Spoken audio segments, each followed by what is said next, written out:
Good morning, guys. It is January 26th, and today I've got my suppression check here at 10:30. So I'm pretty excited about that. I know today they're going to do some blood work and an ultrasound, and I think a physical. They said it'd be a pretty long appointment, 2 to 3 hours. And I guess they checked to make sure no cysts have formed on my ovaries from the birth control. I think, I'm not really sure what all they're checking for. But today, I guess, is the 10th day of my Lupron injection. And I believe, depending on how I've responded to it, they will cut my dose in half starting tomorrow, and I don't know how long I'll continue with the Lupron injection, and I know I'll start the stimulating hormones this week as well. So I guess this week and next week of those injections, and tentatively my egg retrieval will be the week of February 8th, but that could of course change depending on how I respond to the medications and if everything goes as planned. So keep your fingers crossed for that. But yeah, so I guess I will add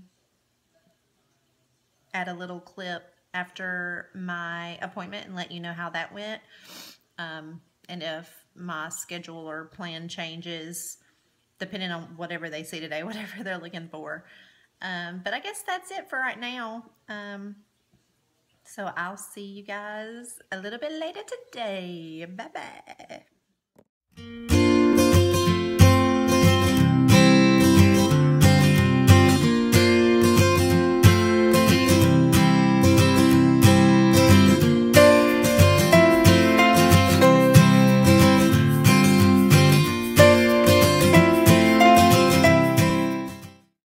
Hey guys, I just got back a couple hours ago from my suppression check visit with my fertility specialist. It was a good visit. It lasted, I think I was there about an hour and a half, which they said to prepare to be there 2 to 3 hours, so it was a little shorter, which was good. But basically for the suppression check, I had my blood taken, and they were checking for the estradiol level and vitamin D, I think. And I just got a message in my mailbox from my IVF nurse that said that that came back, the estradiol came back at a 25, which they want the number to be 50 or below. So she said that's excellent, and we're good to go with the rest of my IVF plan. I also had a transvaginal ultrasound where they looked for cysts that could have formed on my ovaries, which there were no cysts or anything like that. And the ultrasound tech did see that I had lots of mini follicles forming, which she said was awesome. And then I had an exam, and what else? Oh, they did a trial embryo transfer. So they basically took the same catheter, same kind of catheter they'll be using for the transfer day, to make sure everything kind of runs smoothly and that they don't need to make any extra precautions on transfer day. So they did the trial transfer today, and it just took, a few minutes, and she did it twice.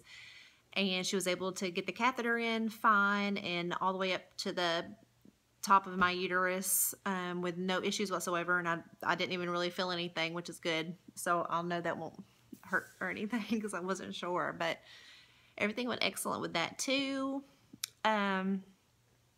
My plan did get updated from the original, which was originally I was supposed to cut my dosage of Lupron in half starting tomorrow from 10 units to 5 units.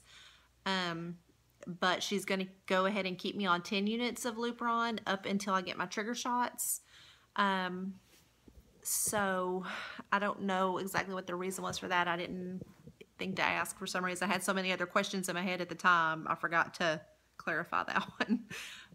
But I'll keep taking the Lupron every morning at 9 a.m. like I have been doing.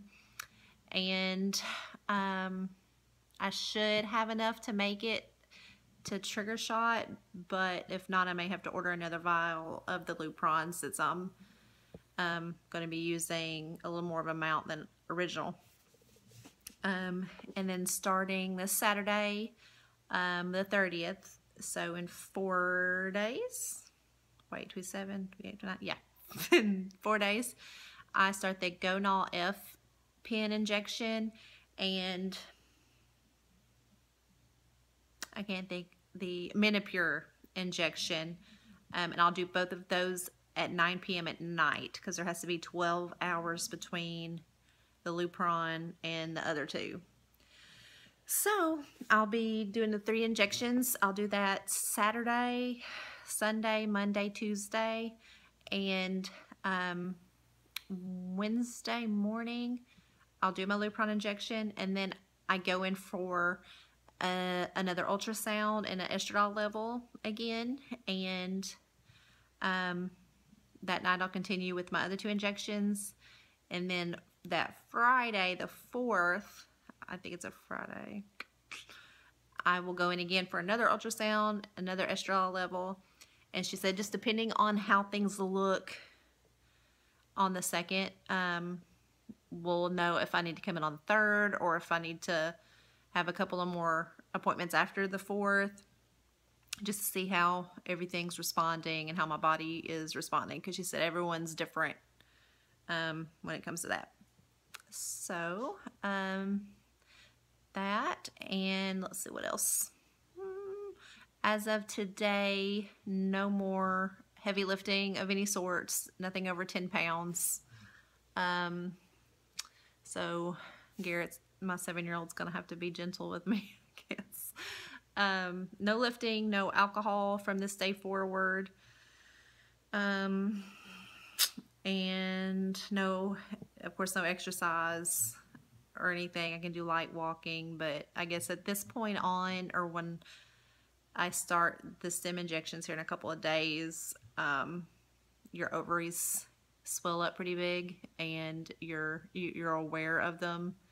I guess you can feel your ovaries kind of bouncing around, and they don't want anything, I guess, getting hurt from lifting or too strenuous of exercise. So, so that starts today, and I think that's it for now. My next appointment's on the 2nd. Like I said, the ultrasound and the estradiol level. And I guess I will do a little update then. And yeah, or I might, yeah, I'll do an update then and just lop them all together, I think. But anyway, I guess that is all I can think of that I found out today. I'm pretty excited. I haven't started my period yet, which I took my last birth control pill this past Saturday, the 23rd. Today's the 26th. My cycles are like clockwork, and they're every 26 or 27 days. So hopefully I'll start tonight or tomorrow. I've never really hoped that I would start my period. But I guess right now I need to go ahead and start it, so I know everything's good to go with that. But anyways, that is all for now, and I guess I will see you guys a little later, maybe next week, hopefully. So ta-ta for now.